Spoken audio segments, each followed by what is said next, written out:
Yeah, I'm ready, baby! Fate decided.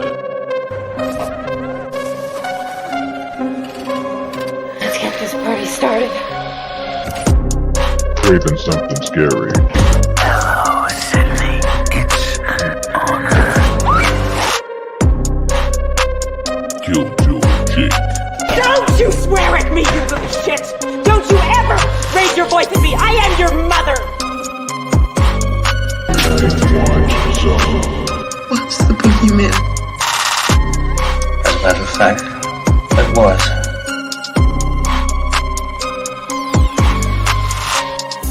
The collective has spoken. What's going on? What up? Hey.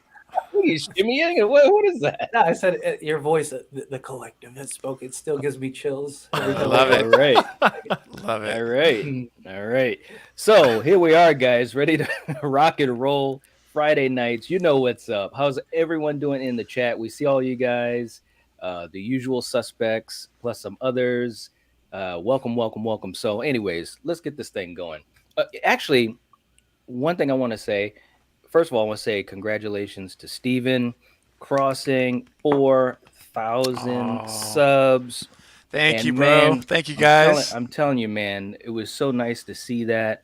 And you had a heck of a stream with Meg. I love that. Meg. Just call me Meg, Catherine. Yeah, just call me Meg. That was fun, man. That was Thank some you, good buddy. stuff, seriously. That I was awesome appreciate to see. that. Yeah, man. Well, I can't, listen, I got to turn it right around because right here, baby, Night with the Night Watch Zone, 2,000 subs. Let's get it up. Get it up. 2,000 this week. It was a crazy week because it was literally, we were like hours apart. It was like we both hit our milestones at basically the same time, essentially. It was amazing. Yes. And yeah, it was such really a cool cool thing. So congratulations, Night. Well deserved, man. buddy. Thank Sky's you, the man. friggin' limit.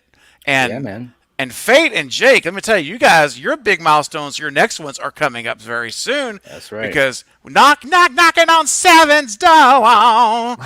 Fate is about there, baby. Yeah. Feeling that 7 is on its way. Yes, And just here's the thing.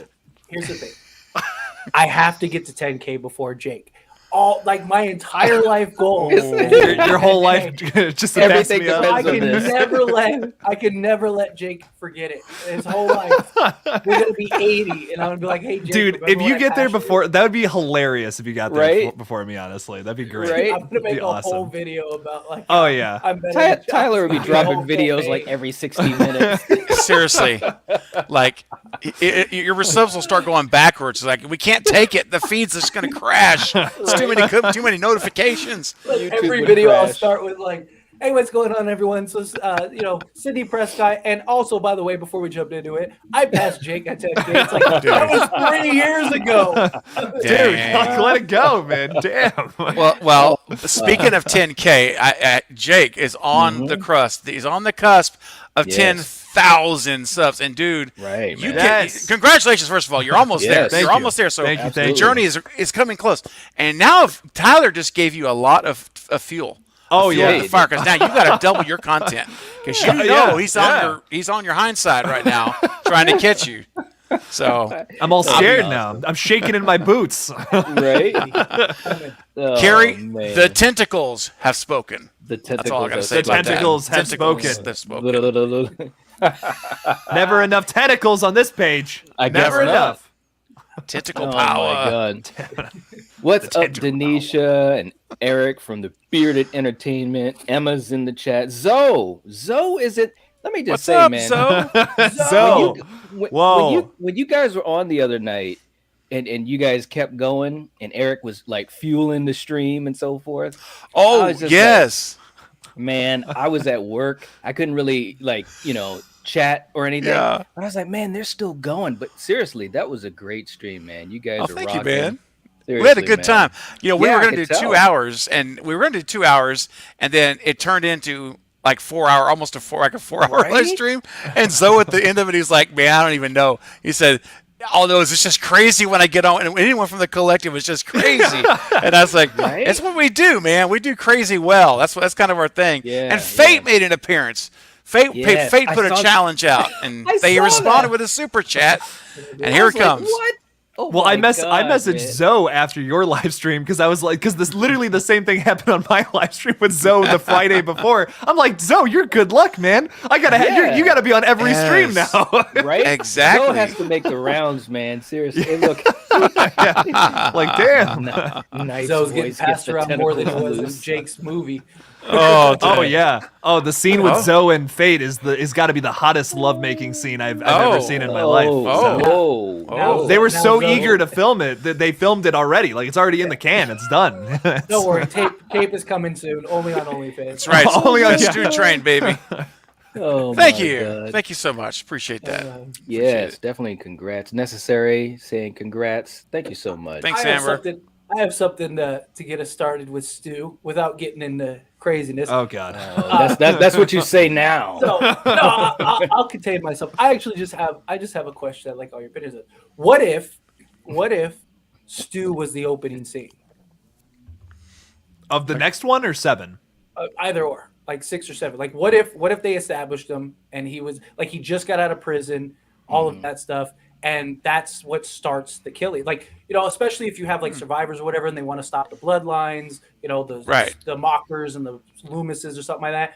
And like, what if you started your movie with Stu Macher, right? Everyone's excited. You think, oh, like here's the moment, and then you realize, wait a minute, this is the opening scene, and then it's like, well, maybe they'll do a Terra thing, and they just and like Ghostface just slaughters him, and then that's how you start your film. I actually think that would be an epic way to start your movie. Like I really do, especially if it fits the storyline. You notice how quiet we are. Yeah. No, I don't know. Graven doesn't look all that like know about it. He's actually. I just can't Oh, believe you're kinda like like saying somebody- yes to something Stu No, related I right still now. don't want Stu Right? to come in, but I'm saying if you were to ever do it, Oh, I'm gosh. saying if you were to ever do it, like what if that is like what if is that the route to go? Like, you know, because like I said, my biggest thing is like I feel like you'd essentially have to make your whole movie about it. But if you kill him in the opening scene, that kind of solves that. I just think it would be quite the you know, the opening scene. It would be quite the establishment, quite the statement, Yeah, quite it the would. everything. It would be something. You know, and I mean, no bets are off. I mean, after they killed Dewey, I don't think you could say anything's out of the realm of possibility for somebody to die. You know, and it's just like even if they did bring Stu back, like I said, you know, what's the point? Like, what would be the establishment? Like, how would you go about it? I mean, obviously that's the writers and the story's job, but you know, like this point, it's like, what would that be? And so, like, what if they were like, hey, let's do the fan service, but we don't want to make them a part of our movie. Let's just do the opening scene. Like, I got to make a video about that too. But anyway, Knock yourself out, buddy. Go ahead. You knock yourself out. Have fun I with don't that. expect Craven to make that because you're the leader of No, the you but- actually had me going for a minute. Because like at first I thought to myself, oh, what if this is a neat setup? So we're expecting an opening kill. What if they completely flip the script and there's no opening kill like immediately at the beginning, and you see Stu coming out of prison, if that was a scenario, or the mental whatever facility, and you see a cab, an Uber or something picking him up, or not, whatever, and then it cuts into Sam and Tara like completely off of that scene to let you know that, oh no, the stage is set. So I thought you were gonna say, why don't we start the movie with him, and then that kind of sets the stage for what's going to come. Which could also make him a red herring, or it could end up being where he is the mastermind. When they kind of, which would be different for Scream because they never, you don't ever deliberately reveal who's behind it at the beginning. That would be a complete. I know some movies like they show you who it is Yeah, to that the would suck. audience, but the people in the movie don't Yeah, know who it it would. is. You know what I'm talking about? Yeah, I would not like any of that. So if Stu's going to come back, don't show me till the end of 7, preferably if it's a long game. You know, Steven, that's interesting that you're still on the Stu train after what we all collectively decided to use as our channel banner on this page. It's interesting that you're still on this. Have you seen the updated channel banner on the Lethal Collective page? Dude, what are you talking about? I don't know. I mean, listen, talking about? you agreed to this. I mean, I don't know. Hold on a minute. Have you seen the channel banner? I mean, I don't. Hold on a second. Now you got Well, me we pull it up. decided on two things: that Fate decided is the collective, and that there's another thing that's written on the channel banner that we. Really?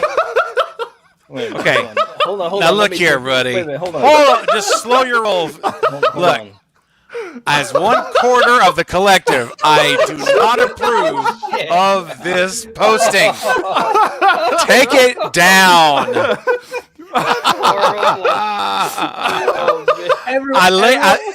It's hilarious. I love the joke, but take it down.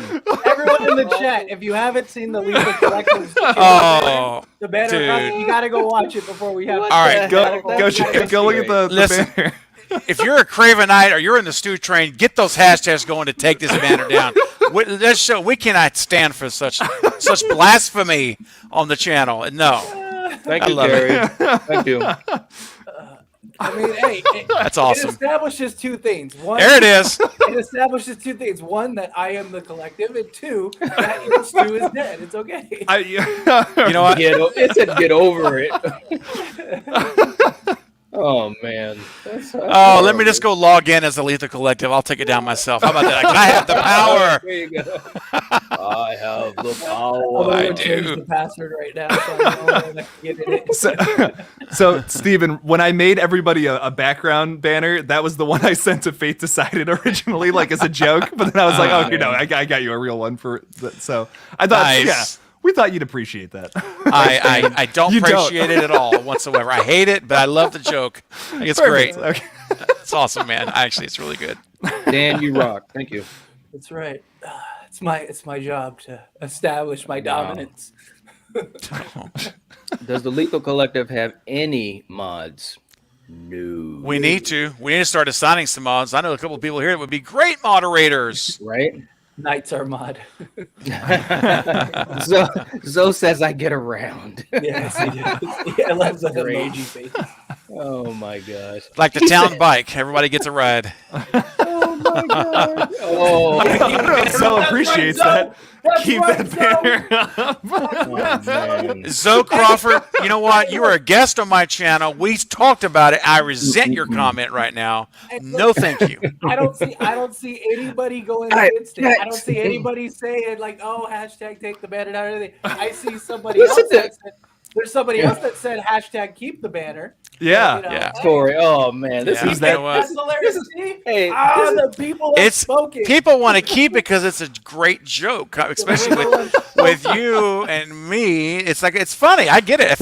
If it wasn't me on the stream, I would say keep it up too, just because it's hilarious. But no, it's terrible. The channel has spoken.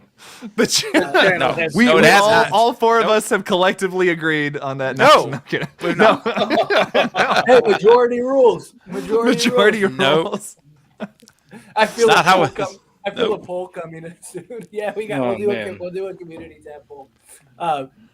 But sticking with the Stu train thing. There we go. Thank you. I just to make Craven happy. I actually do because I made a video earlier today. Right? And it kind of was inspired from the video I made yesterday, the day before, whatever. But it was about again, we all know how I feel about Stu. But let's say Sydney doesn't come in Scream 6, right? It's a real possibility that Nev Campbell says no. Because Right. Scream 5, her whole reasoning after she said no, her whole reasoning was like, yeah, I want to honor Wes. I like what you're doing, da-da-da. What's the incentive for Scream 6 other than money? I mean, she's not going to be the main character. She's not going to be the main focus, anything like that. So there is the real chance. Now, whether she does or not, no. But let's say Scream 6, you don't have Sydney. And if this film is successful, you're great. Then, now we know you can have a successful film without her. But if the film isn't successful, what do you do with Scream 7 if Nev says, no, I'm still not coming back, like I'm done, I don't want to do this? So the video I made is, as much as I hate, I didn't make that Photoshop video or photo, by the way. That's not, that was all circling the internet. I just was talking about it, but I appreciate you, Gary. But yeah, so what do you do? It's the conclusion of the trilogy. Yeah, you might have some excitement in some people, but you probably lose a bunch of your audience if Scream 6 wasn't successful and you have no Sidney Prescott. So Right. The question that I want to propose to all you guys is, do you bring Stu back and hope that that's enough to attract those audiences. Because at the end of the day, all the Paramount cares about is money and success of the film. They're already still in the hole because they bought the rights to Scream. So it's like if 6 doesn't work and you don't get Sydney for 7, do you just buy into the fan service and just say, hey, let's, whether we like it or not, let's see if he can attract somebody? Because the community is strong in that. I just don't know how strong. What do you guys think? Jake, start with you. It would, like, if you just threw him in there to throw him in there, that's what I'm worried about. Like, that just is my big problem with Stu coming back. Like, I don't want to just throw him in there as like, hey, and then tease it in the marketing or something, and that's just a big reveal just to have Stu in it. That's my one thing that I feel like the studio would lean towards for bringing him back, and in that case I would just rather not do it at all, because I want it to be purposeful. I want it to call back to something from the original if they're gonna do that. That's the only way they could do it, that it would make sense. It would be like purposeful. Otherwise it's just kind of a cash grab to me, and I just wouldn't want to see that personally. I agree. I mean, I think it's going to give me nightmares. Are going to remind me of how they did things with the Rise of Skywalker when they brought the Emperor back. Yeah, right. It's the same thing. And that wasn't the game plan from the beginning. No, it might have been part of some type of discussion, but it wasn't the first choice from the beginning of that trilogy. So I agree. It would totally seem like a cash grab, and I think it would do a disservice to everyone involved. Matthew Lillard included. So yeah, I'm not down with that. As much as I want to see Stu in the movie, but I want it to be done right so that it works. That's the thing, is that it is a risky thing, because you are going to have people that, might be on both sides of the fence on it. So you got to make sure that it's done the right way, kind of like some of the ways that we've talked about. Steve, and obviously you've made videos talking about the ways that it could happen, and it's very plausible and it works, in my opinion. So they got to do it the right way. Yep, 100%, and I agree 100%. I don't want to see a Luke Skywalker type of return. That would be horrible. It's got to be done. I'll be the first to protest it and say this is terrible. So if you're gonna bring them, bring them. Do it right. Bring it right. Write a good story. Right, captivating storyline where it connects together organically and makes sense and it's plausible. Look, as much as I'm on the Stu train and I am the conductor, I'm not just on it. I'm driving it. But I've said it from day one. I want an organic, well done story. I've never been an advocate to say I just want him back. I just want to see him. I've never been that guy. I want him back, absolutely. And I think he's going to come back. I'm going to hold on to that hope until it's not there. But the point is, I want it to be done well, though. I don't want it just to be slapped into the movie, and you're looking at it like, oh, man, that was bad. That was terrible. I don't want that. I want it to be, okay, cool idea, nice little twist, great story there, nice way to integrate it with the current storyline, and with Loomis's daughter. Now he's got this going on and all this stuff. It could be done well. Will it be done well? I have no idea if it'll be done at all. But if it is done, I want it to be something where I can be, as a fan, proud of it. Where I would be like, you got to watch this. Yeah, maybe it's not perfect, but they did a really good job of bringing him back in a way that's plausible. And sure, you can debate it still, whatever. That's we can do that all day. But it's at least plausible. That's all I've ever asked for. Make it at least yeah, I could see how that could happen, right? That's all I want. So if that happens, I'll be applauding the movie. I'll be ecstatic, and I'll be calling fate as I leave the theater to say, "Hello, my friend. Let's do a live stream together." Actually, we will be on opening day. There it is, baby. Get it up. Okay. Craven, I've been meaning to ask you about this because we talked about it a little bit on our one-on-one Lethal Collective live stream the other day. But I want to run this by you. So I was going to make this video this week talking about my stance on the Stu train, but I'm like, something's missing here. Something is missing from this video, and what I realized, it's you, my friend. How could I possibly do that video without the conductor of the Stu train? So I'm thinking if next week, if you're free sometime, I would love to do that. Just do it live. Just hash it out live, and we'll go back and forth on the whole topic, and we'll see if you can convince me. How fun would that be? I'm all for it. Sign me up, man. Let's go. Let's do it. There we go. That'd be a blast. That'd be a good time. There we go. Look at that. Get it up. Because Jake, what I love is that, and this is not. I got to be careful how I word this. What I like is that I'm gonna say it like this. you're in the middle right now. You've told me this. You see, you want to step in. You got one foot actually kind of inside, and but you got this other leg over there that's not wanting to move. Well, it's kind of like he's reading the you know? brochure. Like he's Right. trying to make sure that the right refreshments are going to be served, that the music is a good Right, choice. right. He wants Yeah. to make sure that he can bring his favorite pillow so he's comfortable when he has to take Yeah, you up. I love that. That's much better. That's a much better analogy. He's trying to So- seduce you is what he's trying to do. So That's I what would it sounds love to. like. Yeah. You people make me sick. You know, the good thing, Jake, let me tell you, Jake, the good thing about being the conductor is that I run the show on the train, so we can talk and I can make it work for you. I can make it happen. So Well, there we go. We can throw some money a certain way, and then we'll like get a it true going. You cult know. It almost sounded like a mafia thing. He's like, Spoken like a true cult leader. Yeah. I can say right now. kiss the ghost face. This is You'll how be they like- get you in the cult. This is how like- they Kiss get the you. stew ring. Kiss the They stew promise ring, you the baby. world. I promise you, Jake, if you come onto the stool train, I will make sure that your greatest desires will be met. And you can understand that because it's coming from your Godfather. Great, great. Red right hand convincing. will get to Paramount. We'll get you a full picture deal. I'll get you a 3-picture deal with Paramount That's right, and Spyglass man. Media.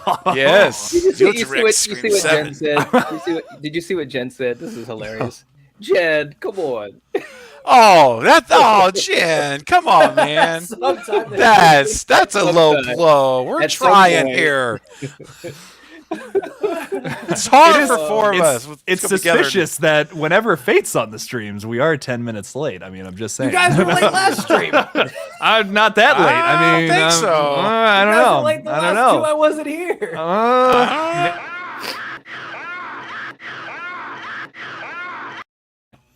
Oh, Yeah. That's awesome. And not just that, me and Knight were hanging out for like 10 minutes before you guys showed up. Me and Knight were over here vibing, and then Jake came in, and then Craven. I was came right in, on like, time. You know, Yeah. you know, A it was- wizard is never late. Look, A wizard you is know, never late. A wizard heavy. listen, man. You put 10 clocks on the table, one of them's going to be right. It's going to be close. Okay. Unbelievable. Oh man. That's a terrible analogy. I look like It's not Dexter. terrible. Hey, Battery powered clocks. Okay, there you go. Knight, bring up Carrie's comment about the fan service. You brought it up earlier. I thought that was a Yeah. good point of topic for us to talk about too, Yeah. because I'm sure we all have opinions on it. Yeah. She And- says, why do people talk about fan service like that's necessarily a bad thing? If we got Stu and Matthew Lillard brought back that energy, why would it be a bad thing? So, somebody want to start? Or you want me to start? This is a really good point. I really is want a to talk point. about this. Okay, Uh, start. Go ahead. I think the difference between like fan service and just like throwing something in your movie to like how do I word this? Yeah, something to appease the fans. There's a difference there, and it's all about purpose. You can put Andrew Garfield and Tobey Maguire in your Spider-Man movie again because you already had the multiverse thing set up in the MCU. But Right. if you didn't have that set up and you had a Spider-Man movie where they just randomly show up, that would suck. That's the big difference between Spider-Man No Way Home and and like just a Spider-Man movie where all three of them just randomly show up. You've had that set up for a long time. And that's the big thing with Stu. You gotta set it up. If you don't set it up, and the only little increment of setup we've had so far is that little Easter egg in Scream 5 that if you look when Richie's on the computer, you see like, is Stu Macher still alive? Now, if they expand that in Scream 6 and then potentially have the reveal in Scream 7, okay, like I'd be like, okay, that's pretty sick. But if they don't do that, if there's no setup here and Stu just randomly shows up, that's gonna be something that I would be on the fence about it. I'd have to see it. I'd have to see how it was done. So I feel like there's a big difference between just regular fan service and just trying to appease fans to get money. I guess is Right. the point. And that difference is purpose. I absolutely agree with that. I couldn't say it any better than that, Jake. I mean, it's gotta have a purpose or else it just won't hit. And like you said, that was a great example with Spider-Man, because when I was in the theater watching Spider-Man, of course, there were rumors and stuff like that. But even though I knew about the rumors, when they did it in a way where there was purpose to it. And also there was that connection to who those characters were back, in their movies, but plus where they've come from since then. You get what I'm saying? Like they Yeah, weren't 100%. they weren't just playing themselves, like, and again, it's spoilers, guys, for everyone who hasn't seen this movie that's made like buku bucks, but Tobey Maguire, he wasn't playing his version of Spider-Man from 2000. He was playing a version that's older but still linked to the past. So it totally worked. They referenced the past so you could get that full understanding. Like if you didn't watch those old movies, you could not only get a sense of who they were in this movie, but who they were in their movies. So it totally had purpose. So if they were able to do something like that with Stu, then I'm all for it. I'm absolutely all for it. So that's me. Yep. Yeah, I think I'm pretty much going to say what I said earlier. I think it applies to here as well. It all comes down to story. You said purpose. All that, like I said, basically what I said earlier is my answer. I think as long as it's done right, then it's going to be great. It could be a lot of fun, and it could be fan service and a great story both. It doesn't have to be one or the other. So that's where I stand on it. Yeah.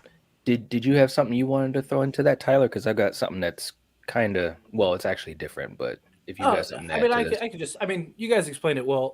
But I mean, the only thing that I would say is that, like, to add to what you guys said, is that the problem with fan service is more times than not, it's terribly done. Terribly.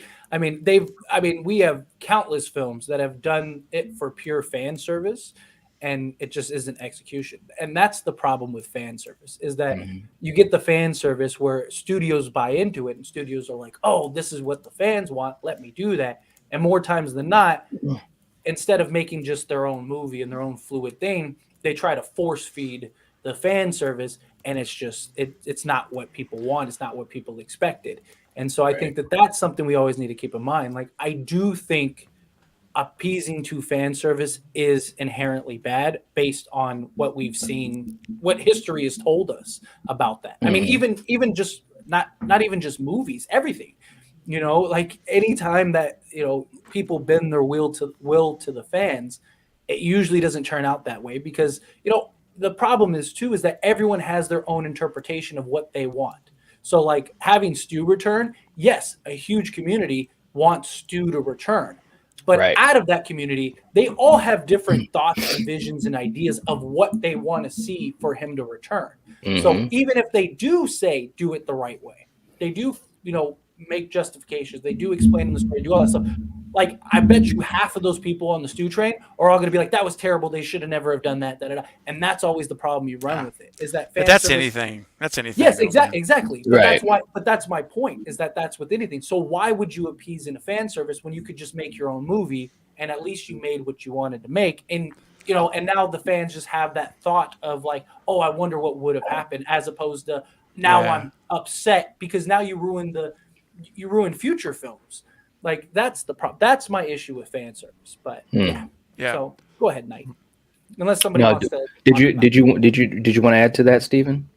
No, I was just gonna say that I think we need to be careful too, that when we're thinking of these type things, that we check our presuppositions carefully, because if our presupposition is that this fan service, in other words, that I can't, and this isn't even about Stu, this could be about anybody on any franchise. If like Lindsay in Halloween, like any of these people, if our presupposition is that, if I bring an old character back, I'm not writing a good story. I think that's where we got to be careful, because I think that sure they could have, like Halloween, Kills. David Gordon Green could have done it without Lindsay and Tommy and Brackett and all the and Nurse and Nancy. None of them had to be in that story, but I personally enjoyed seeing them come back, especially with Lindsay carrying on to ends. So if I had entered that that thought process, I guess, with the presupposition of write a new story, you can't do anything with these older people, let them be, we might miss out on something really great. Now, Fate, you're right. There's a gamble in that, because if you don't do it well, we could be talking about how terrible it was that Lindsay was brought back in that role, and that was awful, and how terrible Stu was in this thing, whatever. That risk is out there. But I always go back to, I'll always default on this. The risk is worth the reward if you have good people at the helm. Yeah, Right. of course. Who's writing it? Who's directing it? That's to me. I'm going to put my chips there and trust that it's going to be good. And it may not be, but that's the risk. Yeah. Yeah. What one last thing I want to like add to that though is that like see, but to me there's a difference between like what Halloween did and what Stu returning would be. Because the Lindsay and and Tommy, like those things, that wasn't fan service in the sense of like we the fans want this to happen, so it needs to happen, therefore it does happen. That was Right. just like oh here you go. And more times than not, that works because the fans don't expect it, right? It's exciting, it's fresh, it's new. That kind of even falls into the Spider-Man thing, although that ended up getting leaked. But nobody Right. knew that was going to happen, and Right. a lot of the excitement and a lot of the like reason it worked was because nobody knew or expected that to happen. I mean, yeah, there people were saying like, "Oh yeah, like we should do a movie with the 3 Spider-Mans and stuff," but nobody thought it would ever happen. Same thing with Halloween Kills. Like nobody was saying we need Lindsay and Tommy back. Let's do that. They just did it, and it was like, oh, that was cool. But in reality, if you look at it, like their story, like they didn't need to be in the movie at all. Like you said, like it was kind of like even their stories were silly. But we look past that because we didn't ask for it and it happened. You know, where that it's fresh, it's exciting. I think if you watch like 1978 to the new movies, it works. Like I can see why it's purposeful to have them in there. No. Yeah. I'm not saying not like to like them being in there is not like it's not an issue, it's not a problem. But I'm saying like it wasn't like they were heavily developed key components to the overall story. Like they were. If they were exactly new what it was. characters, I would agree. But I think because we saw them back in the 1978 film Yeah, and but we they were have that, kids. yeah, They but were that's still kids. like We that's didn't- still we don't- set up. we didn't You know, know Yeah, but- them. Like, But Brackett, I think Brackett especially, I think it was really cool, and it made sense that at this point, you know, he was retired as the sheriff, and he was just doing his little part-time job at the hospital as security. I mean, yeah, obviously, you know, well, I don't know if it's coincidence or not, because that's the main hospital in Haddonfield. But anyways, point being, I think he definitely. I was glad to see him, and it made sense, man. Because I mean, imagine if your daughter was killed like his was, and you were the sheriff of the town, and you could do nothing about it. You'd been driving around with Loomis half the night, not really believing what Loomis was saying, and then come to find out that he was totally right. And you know, like I said, I thought his character, especially, it was really cool to see him in Halloween Kills. I also liked that Tommy and like Kyle Richard Lindsay was like they're both traumatized in a different way from Lori. Like it makes sense to me, like how they react, how they respond to the situation, opposed to Lori, who like they were hidden away while Lori was fighting the boogeyman back in 1978. I think it's interesting that they still had that inherent fear of the character, like in their older age, but it's Laurie Strode is the one who was really that terrified, and it ruined her entire life essentially because she was so traumatized by it, because she was defending these kids. It's actually deeper than I think most people give it credit for. I actually really cared for it. I thought it was interesting. It definitely could, like, yeah, the ending was silly. I agree with you there with how they and ultimately killed Tommy Doyle, but like I thought it was fun. I liked it. I don't know. Unless Dun, dun, dun. in Halloween Ends, we see certain things that might happen. And who knows, man? I'm telling you, this could be some crazy shit going down in October. We've already resurrected a character in Halloween Kills. Technically, I'm just saying. What I'm saying. I mean, man. that's a good point, dude. That's a really good point. I I mean- wouldn't be surprised if they did that again. You know, and I know people keep talking about it. I know I have ad nauseum. So some people are like, okay, we get it, Knight, we get it. But you know, the whole thing with Jamie Lee Curtis talking about, you know, fans being upset and it's going to ask so many questions, it's just making me think about all these ways that it could go. And it's pretty exciting, because if they're going to be upset, that just, again, unless she's trolling, that just tells me that she's not going to get a clean victory. Yeah. You know what I'm saying? Laurie's not going to get a clean victory. And I think even people that aren't huge Halloween fans, they want to see Laurie, you know, win one. You know what I'm saying? But it looks like that's not going to happen. don't think so either. According to what she's saying. So it's No. like, wow, it could be. Did you guys see what Nick Castle said? Yes. It's gonna be Yeah, I know. twist. Twist ending. twist. What? Like what? I haven't done a That's- video I'm so on it yet, intrigued. but I noticed it the other He day. He Yeah, said I was all separate- the story. He said all the stories are going to have an end and things like that. And Go ahead. And he said that he thinks it's something that people can't guess. You know, they're not going to be able to figure out that it's going to happen. And I'm like, shit, man. I mean, again, you know, it could be hyperbole, you know, or whatever. He could have been high when he said, I don't know. But I'm just saying, I'm just wondering what could it be, you know? Yeah. I'm sorry, Tyler. Go ahead, Tyler. That's true. Would you guys like to see Nick Castle in like a cameo role outside of like wearing the mask? Like what? Like in the video I talked about, I was like, what if we got a death scene with him? Like I think that'd be kind of cool. Okay, did you read the comment, because he kind of alludes to that. He says, I filmed he's like, I filmed a little cameo for it, but he didn't say that about it. Like he cameoed in the last 2 films. He didn't say that. That's odd. That's odd that he would word it that way. Do you think he plays just like a bystander or something that Michael Myers kills? How funny would that be? I don't know. I would love that. That'd be really funny. I would love that. Be very meta, that's for sure. My gosh. Exactly. Right. But what see, the other thing too that I liked about those comments though is that like it was very vague, but it begged a lot of questions. You know, it brought up a lot of different things. And like because he says like everyone, like the story will get its ending. Like this will be the end of the David Gordon Green trilogy. Right. You know, he says that, you know, everyone will get a definitive ending to their story. That doesn't mean that they live or die. You know, so it still begs the question of like, so who's going to die? Who's going to live? You know, I still sticking with, I think Michael is going to be open-ended and it's going to be left to the audience's imagination. I really think that that's the route they're going to go. I think that, you know, we might see some epic moment scene where it appears like he died.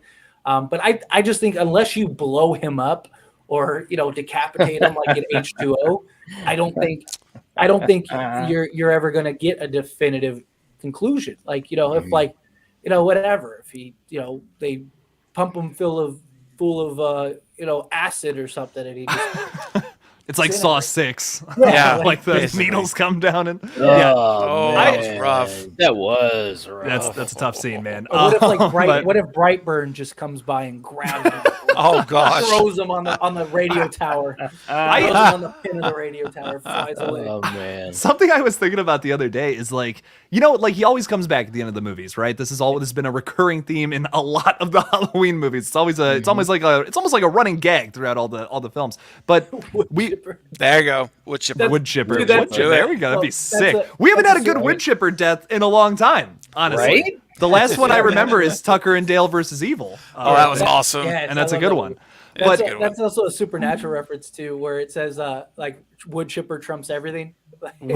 Yeah, I've seen 3 episodes, man. Like it's unfortunate. Where's Blanco would get it? I always feel bad because you're always doing the references, and we're like, that's why I need Blanco. Blanco always gets the references. Damn it, Blanco, where are you? Sorry. No, you're all good. But what I was gonna say is like we kind of already saw Michael's resurrection in Halloween Kills, right? That's kind of him. Like they thought they killed him. He came back in Halloween Kills. So now is Halloween Ends the actual death of Michael Myers? Now is he almost like, and this is a literary term, I'm not actually referring to Michael Myers as Jesus Christ, but like is he a Christ figure, which means he rises, he falls, he comes back. That's all that means in literature. Could that happen with Michael Myers throughout the trilogy? It would make sense. I mean, that's how you tell that kind of story. I think it would be cool. Right? I don't know. Is Jen like minutes and minutes and minutes behind or what? What's Jen saying?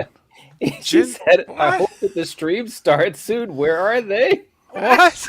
Jen, are you okay? I hope you're feeling all right today. I thought she was in there. I did too. No, she said, I hope this live stream starts before Halloween Ends opens. I think she means like because we'll have a Friday live stream. You know, so I think I don't know about that, man. She's just said that. Yeah, she just said that though. We've been live for like 40 minutes almost. Yeah, I don't almost an hour late. That's what I'm talking about. That work? What? We're live, Jen. Can you hear us? I think everyone can hear us. Maybe wouldn't it be hilarious if we were just talking to the void? Yeah, we're just talking to the void this entire time. To the void. Well, it wouldn't be the first time that we just started yapping. We do this regularly. So blink twice if you can hear us. Exactly, right? Yeah. I have a question. This is also a question for the chat. So let us know. But should we do like before Halloween Ends comes out? Like, should we try to figure out like a Wednesday stream or something? You know, we're because it'll come out Thursday night for most people. Do we try to figure out like a Wednesday stream or something like that, like the night before it releases, kind of give our opinions and our thoughts, like, you know, do it for like the big like franchises, maybe Scream 6, you know, because I mean Scream 6, it was awesome. Like Scream was awesome because we got to do it like literally you know, the day it came out, so we all saw it and stuff like that. But it would have been nice to, instead of a week earlier, doing it like a night or two earlier, you know, so people are fresh, they see our stuff right going in. I think it'd be interesting. I could probably make that happen if with that much notice advance on like on a Wednesday night. That's probably possible. Yeah, absolutely. And of course we'll have to, you know, use same protocols as far as you know, spoilers and all that type of stuff. We'll have to have some moderators. I know we've got some folks that we could trust to be moderators for it that really support the channel. That would basically need to be patrolling it like the minute someone, because you know, we saw it with the with the Scream 5 stuff. People are going to try to intentionally spoil it, and so. We'll have trolls popping in that soon, that close to the movie. But if we have someone that's ready just to block like a second to hit, we could try it. Like that's also kind of my hope is that, like, you know, if we, because the problem with like when we did the Friday stream, like the day of it, like there are tons of people that have already seen it. Like that's what I'm saying. If we did like a Wednesday stream before Halloween comes out that Thursday night, I don't think we'd get any of that. If not, we might not, you know, it'd be very minimal because there's only so many people that have actually seen the movie. I mean, there's people that are going to be putting, you know, nonsense in it, you know, and leaks, you know, trying to say it's spoilers, but realistically, most of that stuff is probably nonsense anyway. Unless they go the Halloween Kills. I mean, they released Halloween Kills like a month and a half before it was in theaters, and there were like thousands of people that saw that. So I hope they don't go that route because this is the end of the trilogy, and Halloween Kills is kind of a weird spot period, you know, because you had the the straight to live stream stuff like that. See you, Carrie. Bye, Carrie. Later, Carrie. Bye, Carrie. Oh, I'll be there. Look at her. Oh, well, look at that. She's asking for it. We will too. Yeah, we will.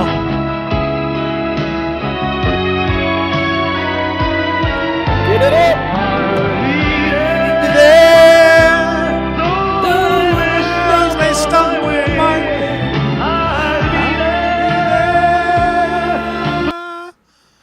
Oh, that's beautiful. All right. Love it. Take care, Jen. Take care. Take care, Carrie. Sorry. I'll stumble on my way. Is that what? Yeah, I'm gonna stumble on my way. I'll stumble on my way. I'll be there. He's breaking it down, the lyrics. Bang it down, brother. I love I'm a it. lyrical person. I am. I'm a very lyrical person. Oh God. That's right. Where's Jake's dubstep mix? That's right, Nicole. I'm working Jake, on it. you're supposed to be working on that, brother.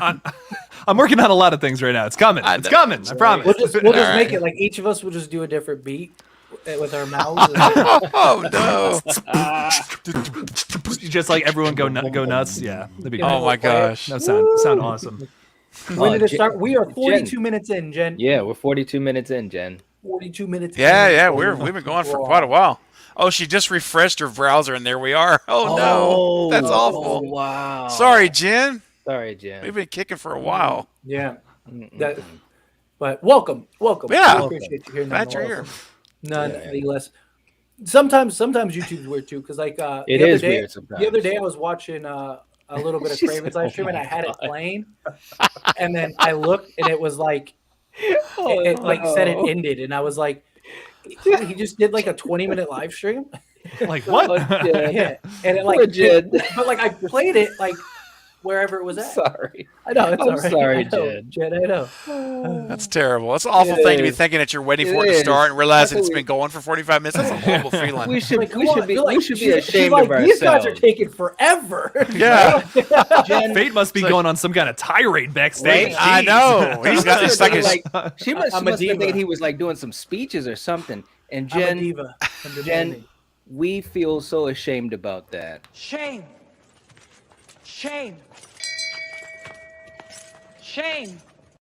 We really, really do. Shame. Shame. All I can say is Mariah Carey's got nothing on me as far as diva, being a diva. Oh, nothing on you, baby. Nothing on you. These guys have to deal with it regularly. My high demands. It's very taxing. Why do you guys think we can only do it twice a week? We can't do any more than that. There'd be nothing left of us. I've been trying, but So real quickly, Tabitha? gentlemen. Oh, what's up, What's up, Tabitha? What's up? Tabitha's in the house, and Extron's here as well. What's up, Extron? What? Extron. Extron Gaming. Gentlemen, we had a really good comment from that horror nerd about a movie called The Sadness. Have you guys heard of this? No. Nope. I Very did hear about it. Insane looking zombie movie. I have not seen it. It comes to Shudder on May 12th, though. I'm not sponsored by Shudder yet, but hopefully, hopefully, if I just keep talking about them, they'll be like, "Hey, Jake, there you go, man. Keep doing what you're doing." I'll be like, "Hey, thanks. I appreciate that, guys." So yeah, no, that movie looks sick. I am so excited for it. I recently talked to Master Chaos about that movie, and he said he's like might be one of my favorite zombie movies of all time, and that's high praise. That's high praise. So I'm very pumped for it. Nice. That is awesome. Yeah, I can't wait to see it because I've heard a little bit about it too. Ghostface, what's up? Ghostface is in the chat. Ghostface. Hey. I had 3 ghost faces in my chat the other night. Dude, I did too. Yesterday, I had like 3 or 4 different ones. I was like, wow, we got a lot of killers in this movie. Yeah, they were all threatening me too. I'm like, it's like I'm living in Scream 6. This is awesome. Sweet. Oh man, that's hilarious. Holy crap. It's still there, Jen. Everyone was talking about it, and I never saw it. It's it still is on the still there. page. It's still up. If you just go to the Lethal Collective homepage, you'll see the banner. Oh, you know what? It's the greatest banner ever. I just remembered. Carrie had a good question for you, Fate. I know she probably left, but she might check out the replay. She says if they use Scream 6 as a bridge to implicate more Stu than it's revealed in 7, then I am saying hell yeah. Would you be okay with that, Fate, if they did that? So like that's what I've been saying. Like that's the only way you can really do that. There's no way you can incorporate Stu in Scream 6. There's just no way because your movie would essentially have to be about Scream 6. Like, and Craven's kind of he's kind of been on board with that in many ways. And said like that. About 7. Yeah, about it being 7, not 6. So that's one of the few things we agree on when it comes to Scream. Because you just have to lay the foundation. You have to lay the groundwork. Like, and so if I just don't see a way that you can bring him in Scream 6 unless you made your whole movie about it. Like now, like maybe like at the end, you do the Avengers or Marvel type thing where you just get a quick little glimpse and you laid the foundation and that, then yeah, possibly. But to like just insert him in, there's just so many things that need to be established. So like one of the things that like I talked about in a video about like Stu potentially returning. No, it wasn't in a video. It was in a live stream. Someone asked me, how would I what do I think would be the best way to establish it? And I was saying, based on like what they've already established, is I think the only way you could really go about it is you basically do what we talked about with Leslie, and you have her be the killer, and then you have it being perceived as it's Stu. So you already inherently establish that Stu is alive. Because why else would people think it's Stu unless he was alive? So now you inherently establish he's alive. You can lay all the breadcrumbs throughout the film and story itself to where it's not just random stuff. It actually fits the story you're telling. The end reveal, we think it's Stu. It's not Stu. It's Leslie. But then that sets up Stu's return in a Scream 7, whether he be the killer or just somebody that's in the film in general. Because at that point, you use Leslie as you basically have the whole movie center around Stu without it centering around Stu. It's centering around Leslie. But the same clues would be the same clues. And then you establish that Stu is alive, and then Scream 7, you get Stu. That's the only way right now, based on what Scream 5 established, that I could see them easily explaining Stu's return. Hey, Horror Squad. Hey, what's going on? What's up? But yeah. That's kind of how I would have it done. Like if they were like, take what we did in Scream 5 and make it work, that's how I would make it work. Is you use Leslie Macher as the catalyst. And then Scream 7, because I don't think it's possible to bring him in Scream 6. So yeah, to answer your question, Carrie, yes, if they did that, then yeah. I'm like I said, if they can make a believable story, I'm all for it. I just don't think they're can or going to. I just, and I could be wrong. I've been wrong many times in my life, but I just don't see, based on what we have seen, I just don't think that it's going to happen. I mean, Scream 6, we'll find out in Scream 6. If Scream 6 starts laying the Easter eggs, then, then maybe my perspective will change slightly. But, depending on depending on how much they lay the Easter eggs, my perspective might change entirely. But, until we get that, I mean, if we get Scream 6 and it comes and goes and there's nothing but like, let's say like a little like Easter egg, like in Scream 5, then I think that's your clue that he's not coming back. Like, I think that's at least in this Radio Silence trilogy. If we don't get some real establishment, I just think that it's not going to happen. And if they do make it happen, I just think it's going to fall flat. Yeah, I was going to say, because I view it a little bit differently too. I think that while I do agree that the Leslie idea is a great way to do it, that would be really cool. I think that would work great. But even if they didn't go that route, I mean, I still think there's ways that can be done. And, some of it may not be as obvious maybe as that, but more subtle ways, but you can still drop breadcrumbs at least. Maybe not drop the whole piece of bread, but you drop some crumbs enough where you can start connecting some dots in 6 that could make it still happen in 7. So I think I'm kind of more in the middle of where Fate is. I think that it can be done with less. It doesn't have to be too big in 6 to still work in 7. Now, will it work well? I mean, who knows? I mean, none of us can answer that. I don't know. Like I said earlier, he may come back and it's a total train wreck. And I'm just, no pun intended. And I'm like, what happened to the stew train? It's on the tracks. It fell apart. Listen, I'm not in the writer's chair. I don't know what these guys are thinking. I mean, all I can tell you is what I want to see and what I hope to see and not see. That's all I can tell you. So here's another question too. And we've touched upon this before, but Necessary had said, Wes said that Stu didn't die. Doesn't that kind of prove Stu is alive? Not necessarily in this timeline with new people in charge. Well, and Wes leaves it also open. said in the past that he did die. I mean, in the 96 commentary, Wes Craven says something along the lines of like, he's a character that says I'll be back, but in this case, he won't be back. He's dead. And even the Scream 96 official kill count, which all the movies had, I don't know if Scream 5 has it, but all the 1 through 3 had an official kill count with it that listed all the characters that lived and died. Right. Stu Macher's on that kill count. You know who's not on a kill count? Angelina. She's not. She's the only character. She's the only character that we saw die on screen that is not in the official kill count. I'm telling you guys, Wes knew what he was doing on that thing. Yeah, he absolutely did. There are a couple interviews. There are more interviews where Wes Craven confirms Stu is dead than that he's alive. The only time that Wes Craven actually said that Stu was alive was when they were talking about the story for Scream 3, which never ended up happening. So I don't know. I mean, again, can you make it work? Of course you can make it work.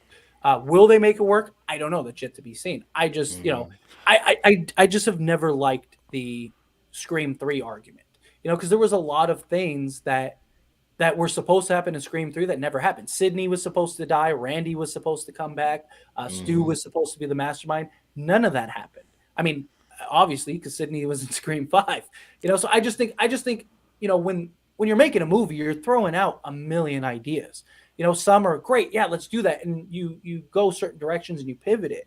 If they really wanted Stu back for Scream 3, which I think was the best opportunity to do so, like you already had Matthew Lillard paid and contracted to do the film. Why? I understand you had to change the story, but you could have easily had him fit in another way if you really wanted him to survive.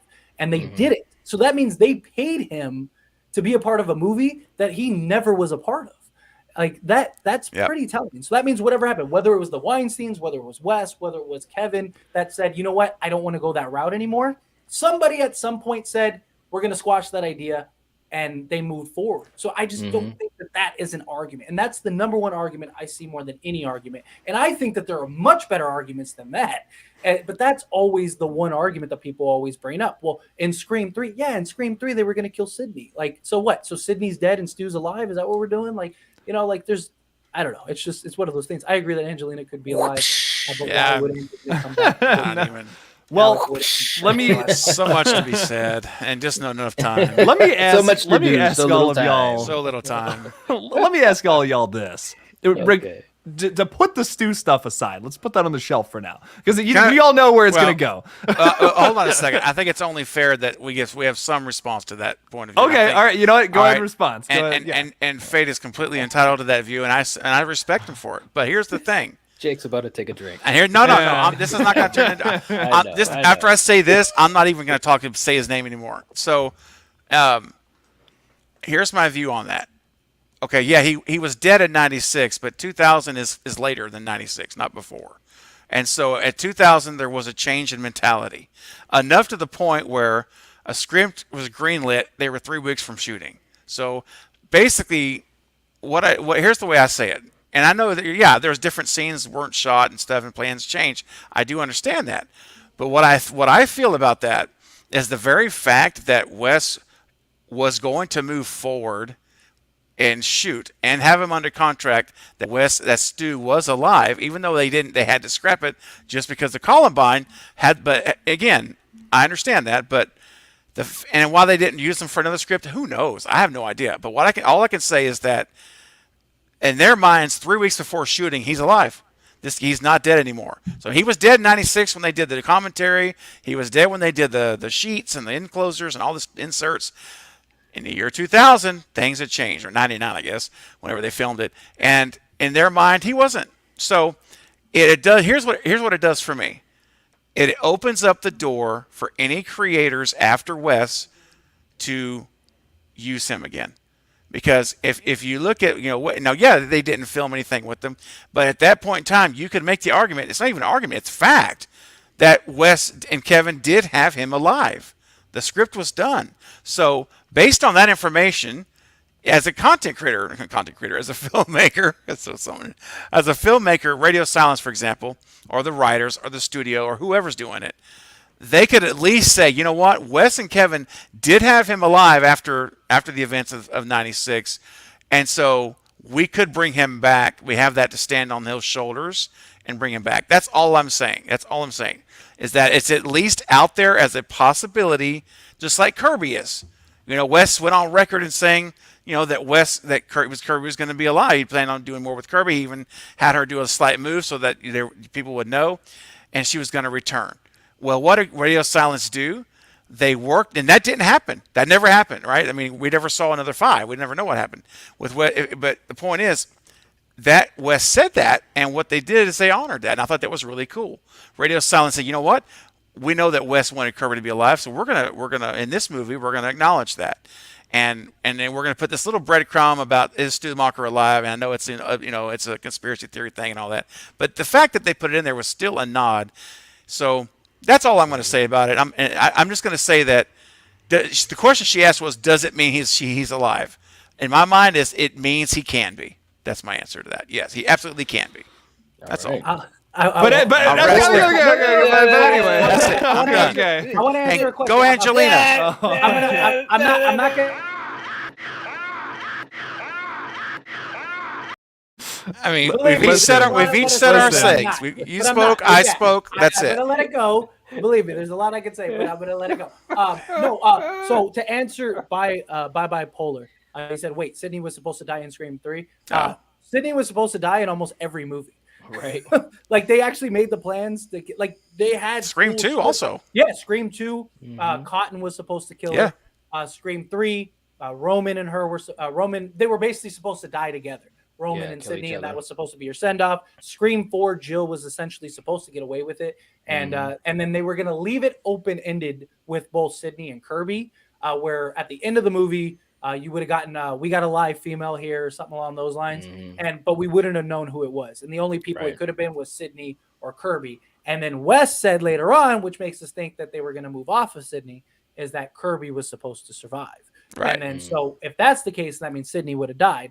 So every Scream film, even 96, they even talked about maybe should we kill her and be the first movie that kills your final girl in the same movie. So it's pretty much every movie has done that. Gone that route, but Angelina. Oh yeah, Angelina totally could come back. 100%. Angelina, right? Yeah. I don't believe she died in Scream 3 whatsoever. Right. She makes, and I think she is more easier and fluid to plug in. That makes sense. Like now, Jake, was. Go ahead. Were you gonna say something? Yeah, Jake, you've had a point for like 30 yeah. minutes. No, Hey, look, it's good. You know, Takes whatever. takes, You know, takes yeah. like this. Yeah, I'm waiting for my moment. You know, I'm waiting to jump in. But I was It's gonna yours. to direct the conversation off of what we were talking about. I'm not going to say the name because Don't it's say going it. to Don't start say up. it. No, I'm not going to do it. I'm not going to do it. What do you get? Okay, how are we feeling about the motive this time around? Because I feel like there's a couple options that they can go with. They can totally surprise us with something new.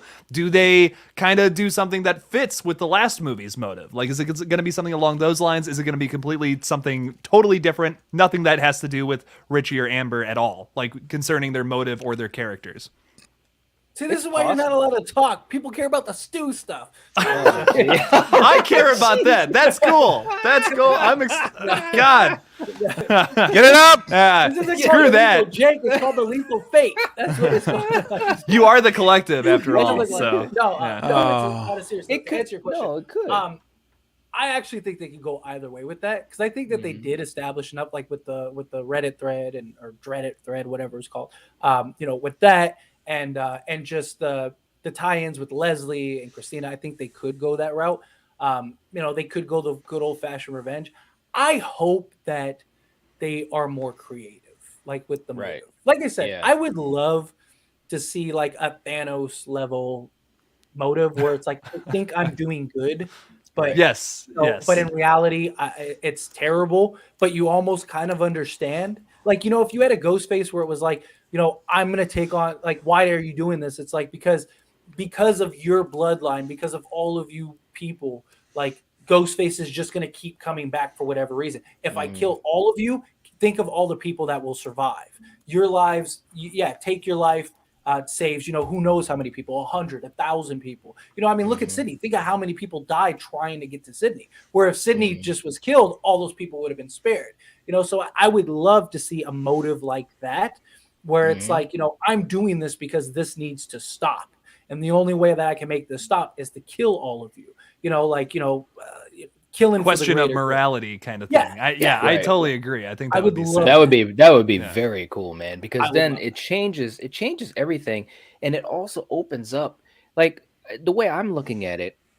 Obviously we're going to get a 7, but if it's successful, which it should be, who knows how many more they're going to do. But at some point, and I'm hoping that it's with 6, they got to start changing the way that the motive of the killer, because you can't just keep going down that road. We know that it's same thing that happened with Halloween. How many times is he going to keep coming after family members, especially little girls? It just doesn't, after a while, it gets old. You know what I mean? So they got to change the way they do it. I'm sorry, Jake, what were you going to say? I totally agree. I think that if they're gonna do something that goes back to Richie and Amber, it can't be the exact same motive. It's got to be something along those lines. I say just move on from it and just do something completely different, because I don't want to see another movie that's exactly like Scream 5. I don't want to see another movie that's exactly like Scream 2, because you could go that route. You go the route of having like Richie's mom is the killer this time around, and it's just like Scream 2. That's cool. No, it's not. We don't want to see that. We don't want to see that happen again. I want to see something brand new, and like also something along those lines. Have you guys ever seen Under the Red Hood, that Batman animated movie? Imagine something like that at the ending, where it, like, once again, a question of morality thing, where it's like Batman doesn't want to kill the Joker, but the Red Hood is like, we should just kill the Joker because he fucking kills people. He sucks. So, but then it's like, are you just as bad as them? Something along those lines. I would love to see in the third act of a Scream movie, just that the question of morality, that which side do you have to go on, which side is right and wrong, redefining those boundaries. That would be something really interesting for sure. With Scream 6. Could you imagine if, and of course, all of us are in the side of hoping that there's multiple Ghostface killers. I'm hoping there's 3. It'd be great to have 3. But could you imagine if one of them has that type of motive where it's so gray that you actually can sympathize with that killer?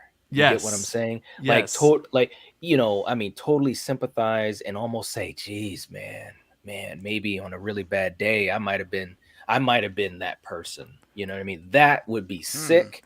It would elevate not only the movie, but Ghost quote unquote ghost face, as a character, because now it's not just a killer stabbing, stabby, after Sydney or whatever. Now it's a killer with not only a strong motive, but that actor or actress who's portraying will actually have a lot of weight, or possibly a lot of weight to work with in the film. Yeah. That would be awesome, man. And I want to throw one more thing out there, and then Craven, you have the floor. But something I want to say is we've seen 5 different like either duos or a single person, or a single person that actually turned out to be a duo behind the scenes in Scream 3.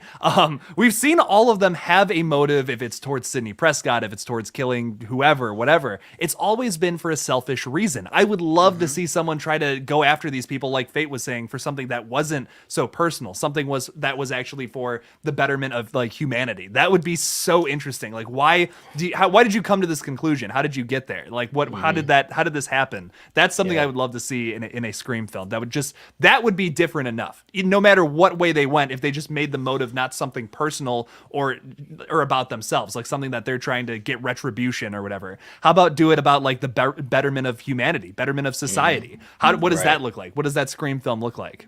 I'd be so interested in that. Interesting. I mean, there's a lot of. I mean, I'm sure there's a lot of people who've been serial killing in history that were doing it because they thought they were doing society a favor. Exactly. That people but that it's were totally being fucked killed. up. Think of all the wars. Yeah. Oh yeah. Think of all the wars that have happened because Right. for the name of good, for the name Right. of faith, religion, the greater good of humanity, whatever. I mean, there's been a lot for that, so I think that motive makes sense. But sorry. Yeah. I mean, it does make sense. I mean, and sometimes, we have war is necessary, unfortunately. But when we're talking about a situation of a serial killer, it's totally from a horrible place of just complete mental illness and it's like and issues that surface and whatever they are. And so, yeah, I think that's interesting, where it's not so personal. You take the personal element out of it, kind of, like Scream 5 did with their motive primarily being toxicity and fan. It really wasn't so much about this family thread, which, I mean, I have no problem with the first 4 films at all. I think we all agree they're really good movies, but it'd be interesting to something. I mean, here's the thing I keep going back to, and I say this every collective because it's ingrained in my mind when I read it, and I've never forgotten it. When Tyler says that we're willing to risk it all, we're willing to risk everything to subvert fan expectations for Scream 6. And then, referring to the sequels, all the past Wes Craven movies, he said we're so far down the rabbit hole in those movies that everything is up for grabs. So everything from those old movies that we can talk about, whether it be Stu, Angelina, Hank Loomis, any of these people, that's all up for grabs. They're all talking about it. So but to make a bold statement to say we're willing to risk everything. Like everything on the table to try to fool you in this movie. I mean, it could be anything. They better deliver. If this comes out just to be like, oh, it's Scream 5 with a little tweak to it, it'll still be it'll still be a Scream movie. Great. I mean, I'll probably still like it, but it's going to be like a giant thud if they don't do something to make this different. That's my thought on it. Otherwise, don't make that statement. Don't come out and tell us that unless you are really going to do it. Otherwise, don't bring our expectations way up here unless you're going to meet them, and at least make an effort to where we see, oh, they tried. Maybe they didn't hit it, but they really went out and went for it. So I agree. I'm open on motive. I just want it to be something unexpected. I want to be surprised, like they said they're going to do. I've always said I'd love to see them try and miss than not try. Yeah.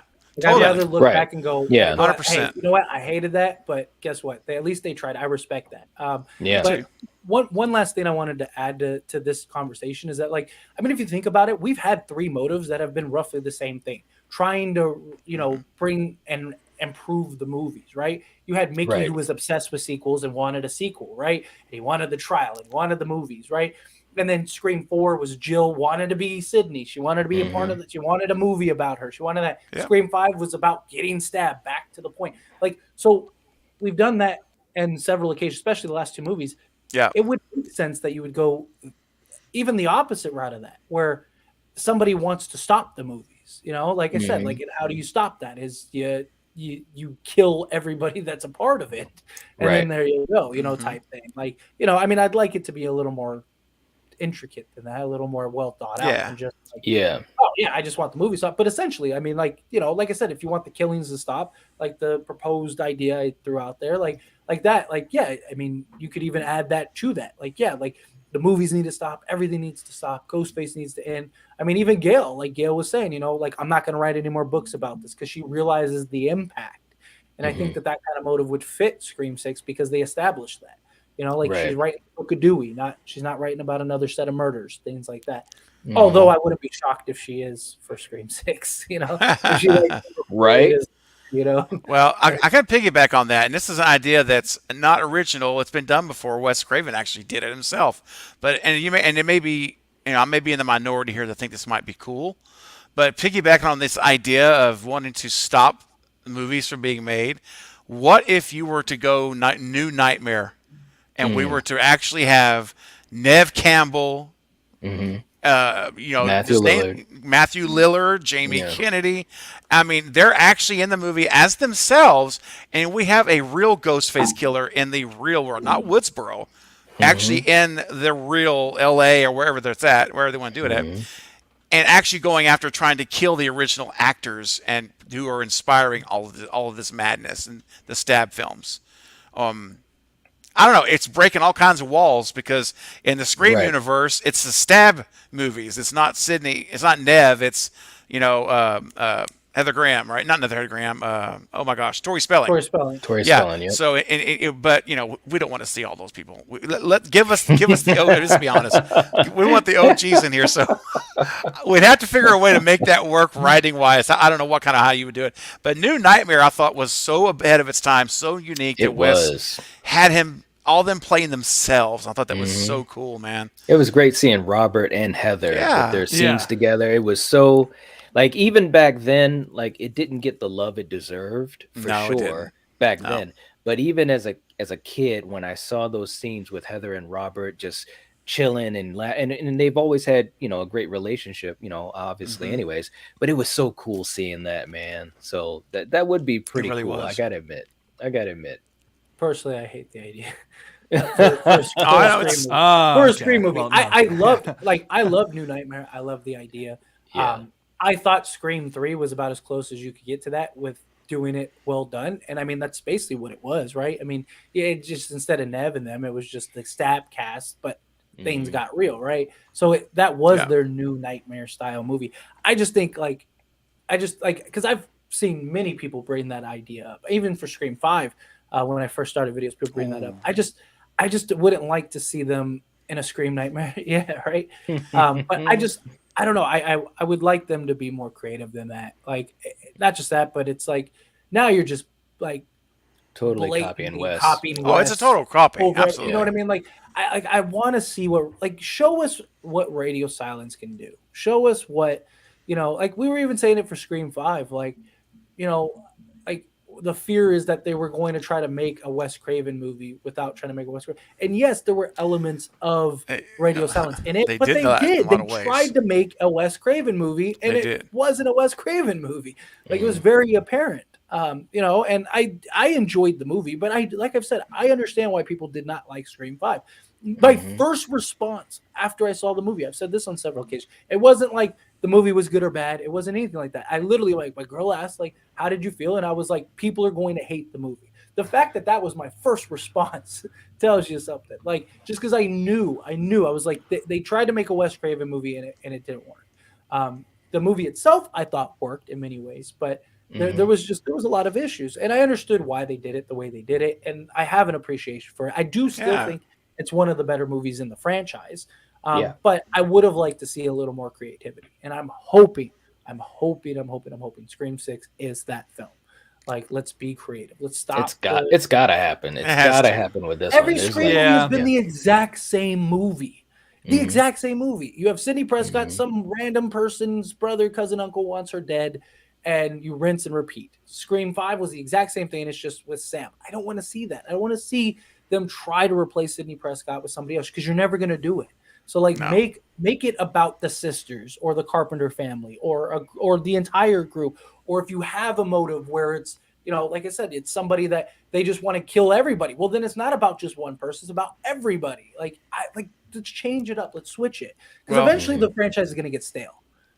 Jake and I talked about this the other day. I think, Jake, you and I both are on the same page with this, is that I know why they did it. I know this, and I believe this was all about, it was all about paying homage to the past.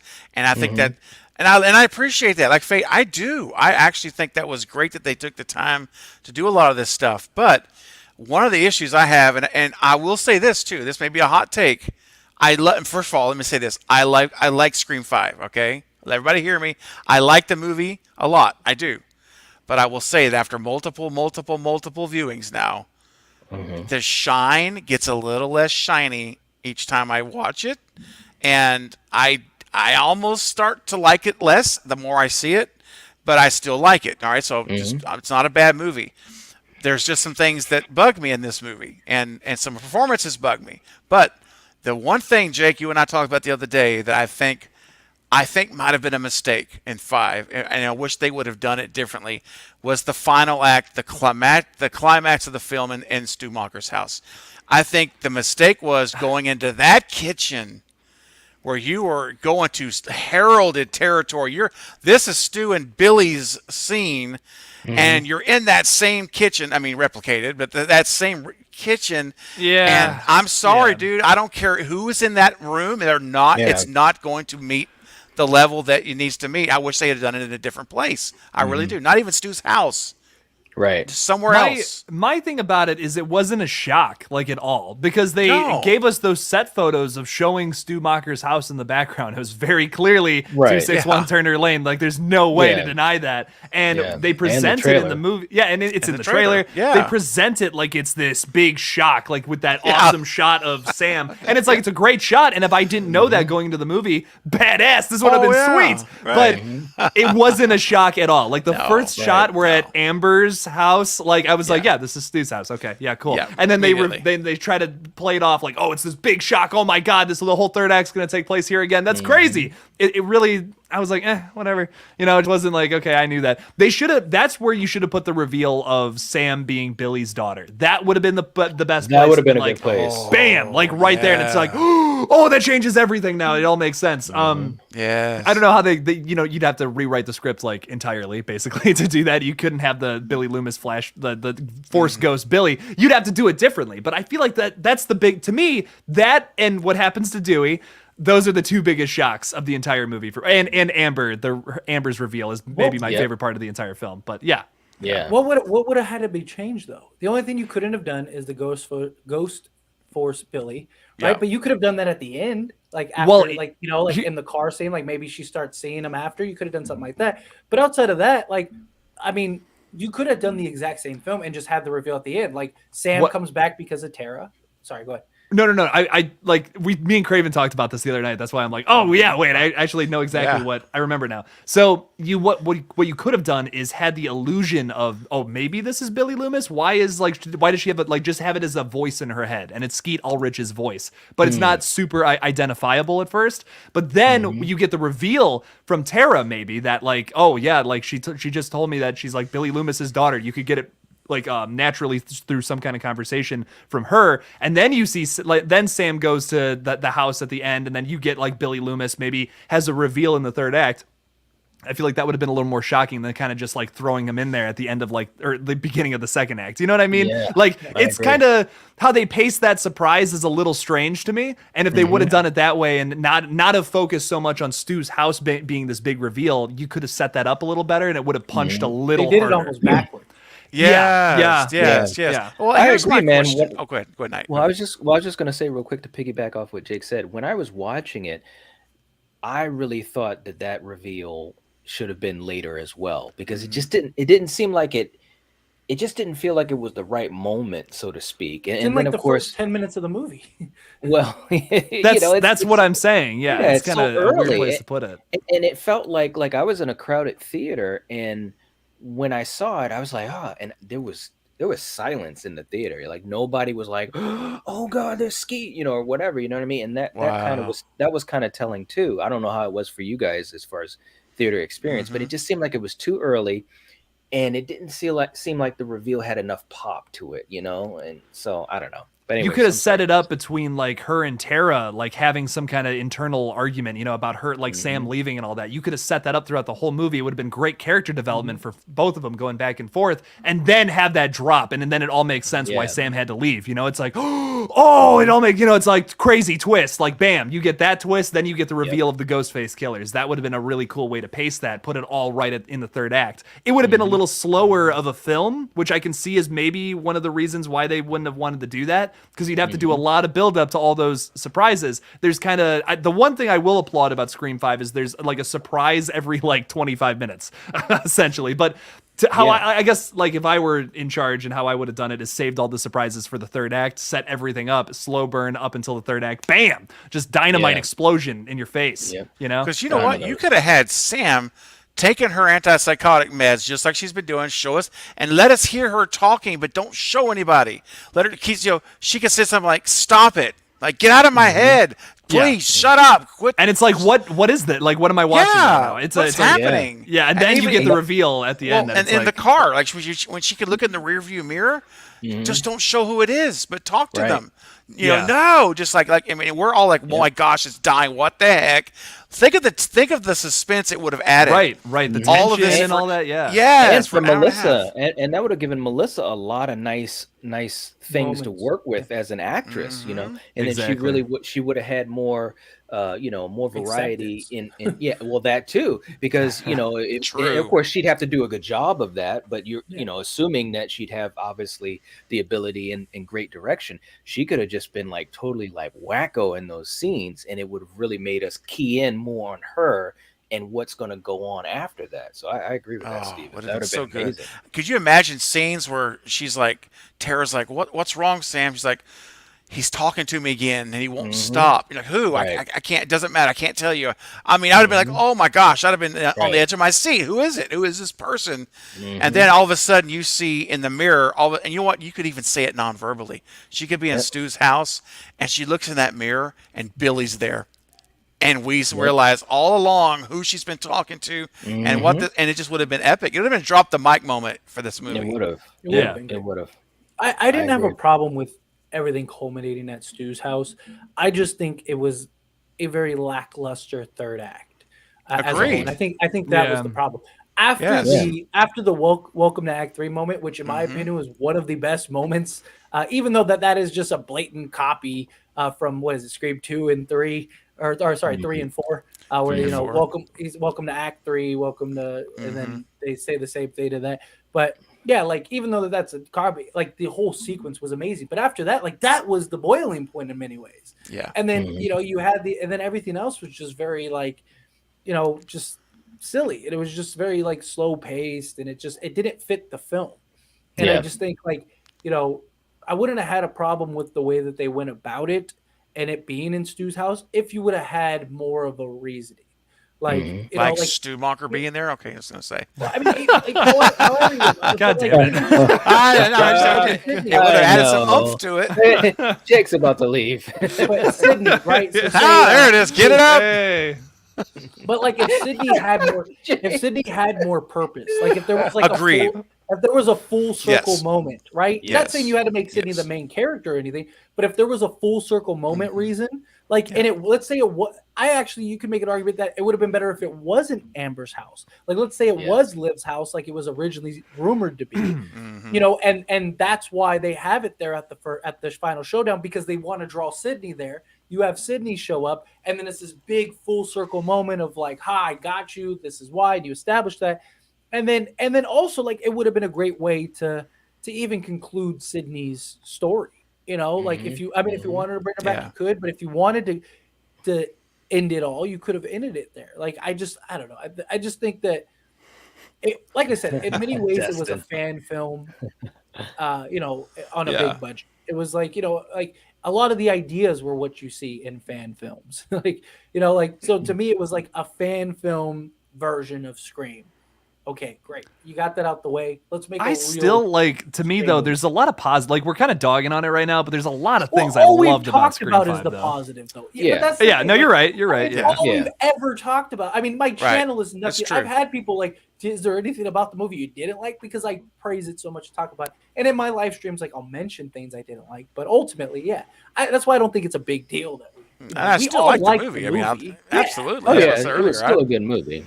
It was still good, but again, look at the standard though. I mean, what came before it is, man, royalty. Are you talking about? Yeah, and that's like It is. that's difficult for anybody to try to make a movie and compare to. That's why I hope in this one, it's just really, it's still a Scream movie. I want my whodunit. Don't take away the whodunit. I want that mystery element, and the meta stuff needs to be in there. Although I think we talked about how do you stay meta when nothing's really changed. It's only been a few months since the last movie was released. So it's not like 10 years where you can talk about the new trends. They're going to have to figure that out. But I do want it to be different, guys. I want to see a true radio silence Scream movie. I agree. It needs to be different. If it's just like 5, I'll probably like it, but I'm going to be probably disappointed a lot more in it. I mean, the only thing you really need for Scream is Ghostface, the whodunit element, and then the opening scene kill. Other than that, everything else is just your typical and the meta aspect. Gotta have the Very commentary. Scream. You gotta have the meta and the commentary. But I mean, even that's just naturally. And nowadays, so many movies do that. Like Scream was the big first one to do that. Like, that's just. I mean, meta and commentary is now, and just like all the movies now, because of the success Scream has had. But I'm saying, like, from a boiling down point, you just need Ghostface, the whodunit element, and then that's pretty much it. And can I say also real quick, just to remind you guys in the chat, if you have not given the video a like, please do. Yes. Because Please we do. have 45 people in the chat and we've got 28. Oh, come on, guys. Let's What are get you it up. doing? What are you doing? Come on, fake. Get them likes. What are you doing? Subscribe to Bro. the channel. What are you doing? 44 people, 29 likes. That God, it's almost. I'm insulted. Are we that bad? Are we that terrible? Oh my guess gosh, so. it's like you're half of you. You're gonna make Jake cry, Dude, come on, y'all. Don't make Jake cry. That's sad. Oh, That bro. reminded me of a scary movie when he was like, maybe we should call the cops. Right? Oh, look at that. We're up to 39 likes, guys. Oh, hey, there we go. The dabs are back, baby. Knight, by the way, I never got to do the gnarliest dab that I've ever done in my life for you hitting 2,000 subscribers. I never got to do that. So on my live stream tonight, I guess I'll be doing it. It'll be so gnarly. I got it planned. So thanks, man. I appreciate that. And by the way, also for all of you guys for posting and tweeting and social media and all that type of stuff. Thank you so much. Seriously, from me, from Coriander, from Killian. I mean, we really truly appreciate it, guys. You guys. That's why we're the collective, man. It's a brotherhood, and you guys just totally awesome. Seriously, from the bottom of our hearts. Seriously. 100%. Special moments like this when we want to hug. Oh, Jason's willing to hit the like button. Look down here. Look at that 641. Oh, Lord. Oh, man. All right, we don't need your like. Oh. Well, we're at 43 now, so we got. There you go. We're good. And we got 50 watching. 50 watching. Hey, 50 watching. We just hit 50. Yo, thanks everybody. That's it, man. Let's Thank get you. it up. Thank you. Absolutely. And there's Jen saying, make sure to like, share, and subscribe. Thank you so much. Thank you, Jen. so much. We're at 43. We appreciate all of you. It's we really do. We get it. You come on, you get excited. You're hearing our conversations. I'm back, so everyone's over. Wow. Oh God. Here we go. Oh God. My streak is still alive, though. I still have this not. guy. You know what this guy is. Let's see some son of a bitch beat that. Man, you're prepped. You're bringing He's him out. ready to go. I'm loving this. He's got it lined up. Man, we need the what is it? What is the movie? the mock. I did not do it. I did not. Like, I did not. I did not. Oh, hi, Mark. Hi, Mark. Yeah. Oh my god, Dude, We need to- I sat down and I watched that entire movie one time, and it does not get any better. The Room. Oh my- There you go. The That's Room, name, yeah. The Room. Tommy Wiseau. Dude, the Great guy. Disaster Artist is actually a pretty good. That's movie. fantastic. That's a great- Oh my Never saw god. that. And it's so identical. Oh. It's crazy how Right? like, dude, James Franco. And plays- Little Franco. Yeah, Dave yeah, Franco. Little- yeah, Big Dave John, Franco. Little John. Big Yeah, John and Big Little John, John, yeah. right? James Franco plays him like spot on. Perfectly. Yeah, I he mean, does. it's like uncanny. Yeah. It's Jake, it's what- actually a what's- really good movie. What time are you going to be going on, Jake? 8 o'clock. 8 p.m. 8 o'clock. All right. So it's 17 gonna whole minutes. It's going to be Okay, so we need 5 more likes. We were 45. We need to get. Last time we hit 50. We can't go down. We got to keep the streak alive. So we got to get to We need 50. 6 more. We need 51. 51. That's true. That's it, guys. We need 6 more likes. And if sure, we man. get Corey to Anderson, 100 did you likes, Did you hear? What? Did you see Coriander? She said, "Did I hear James Franco?" Did I hear Oh, James Franco? that's Yeah, you Coriander. did. You sure Hey. did. She's a huge James Franco fan. He's a young man. I get it. Oh, bearded. Oh, Oh, there you go. We need a more Oh. big as Spacey. There you go. Exactly. That's Dang. That's what we need. Oh. That's what we Dang. need. I don't think you'll ever get that big, but Oh, wow. you know. But Hey, we're 46. We're at 46, and guys. if we Let's get go. to 50 likes, Knight's gonna take his shirt off. Woo! Dun, dun, Let's dun. go! Hit it up. But Jason, I love you too. I know. It's all right. Jake, I think you Oh, would man. persuade more people if you said that about Knight. Because That's what I said. I said Did you say Knight will take Knight? his shirt. Yeah, I'll say Knight will take his okay. shirt off. I thought you Yeah. said Fate. I was like, well, I mean, No. I think Knight would probably I bring think- the big guns out, man. We might get more dislikes if Fate takes his. Oh. No, I'm Hey, kidding. I'm just hey. messing with you, man. Oh no, you guys are beautiful At people. 46. Oh, 48. We're 48. 48. 48. Let's go. Come on, guys. We need 3 Oh, more. Coriander. 51. That's not going to happen. She's like, what? We also need Speaking to of reach which. 1,000 subscribers. Yes, Which we Yeah. do. Yeah. What are you doing? Five- What are you 46. doing? Yeah, we need 546, guys. 546. 546, That's not all 1,000, right. boys. So that means we need another 454. Yes. Damn, that's some good math right there, bro. I would not have been Yes. able to do that. Yeah. I've been calculating that son of a gun right here on my phone. It goes. Very, very cool. So, Jake, are you going to be alone on your stream? So Zoe asked to crash it. If you guys want to crash it as well, Ooh, You know what? Send me the link. Send me the link, baby. Let's get it up. I'll do it as soon as I'm wish. not in this. So yes. You should I'm just, not you should in just this. put the link in the chat and see how many people. Oh Like no. everyone Dude, tries to jump No. in. Don't That'd do be a it. disaster, man. Oh my god. Either that or no one's gonna show Coriander. up, and then you know. Oh, then I'd be sad. See, then I'd be Dude. sad. It's a Like lose-lose. Dude, like, we're oh. at 50. We're at 50 we're right at now. 50. Come on, we need one more. Come on. We need at least What are one you more. doing? What are you doing? Like it. Subscribe. You get one button from old Jake. That's it. That's all we got. There you go. Oh, and we're at 547 in subscribers, so we did get a new subscriber. Oh, Hey, thank hey. you. Yeah, Welcome. thank you. Welcome, You know one what- new you know what we person. need to do? You know what we should do once a week for until we get 1,000? We should dedicate either a Friday or a Monday stream to just trying to get 100 subs every time. Like make that like a point of reference. Oh, because gosh. we did it for 500. We got like 50 subs that stream. I don't think it was 50 We now. got a I lot think it of- was like we got a lot of 20. subs. It was like We got a 20, lot I of subs. think. Even 20. We got a lot. That's of still a subs lot. on that. You're right. Yeah, we We got did. a ton of subs. Oh, 52, baby. There you go. Yay. 52 Oh, likes. here we go. Another button. No, I'm just kidding. Oh, come on, Jake. Keep it going. Zoe says, Listen, you know the live only stream gets will so be hot. crazy when I hop on. Oh, my gosh, yes. Zoe's a Oh, good yeah. luck charm, man. Gotta All right, man. gotta we have know him what up. the people want. Hang on, let me. Oh, no. No. Whoa, no, oh, no, man. no. This is my shirt. Demonetization City. The whole thing shuts down. Yeah, exactly. Why don't you just throw on some radio music or something? If we're gonna do that, we'll get shut down either way. What if you just saw a beam of light and it was just like, Oh my gosh! Oh, What? Really? Golden light. A beam of light in your pants? Is that what you're saying? God. Well, yes, of course. What? Oh, no. Oh no! 52. go. Woohoo. Yay! Ray Andrews like, woohoo, right? We got the 52. That's awesome. Hey, 52. speaking of which, and I just want to throw this out there. Well, actually, I did tell you guys, but I will have next week the pleasure, because obviously I'm a huge Friday 13th fan.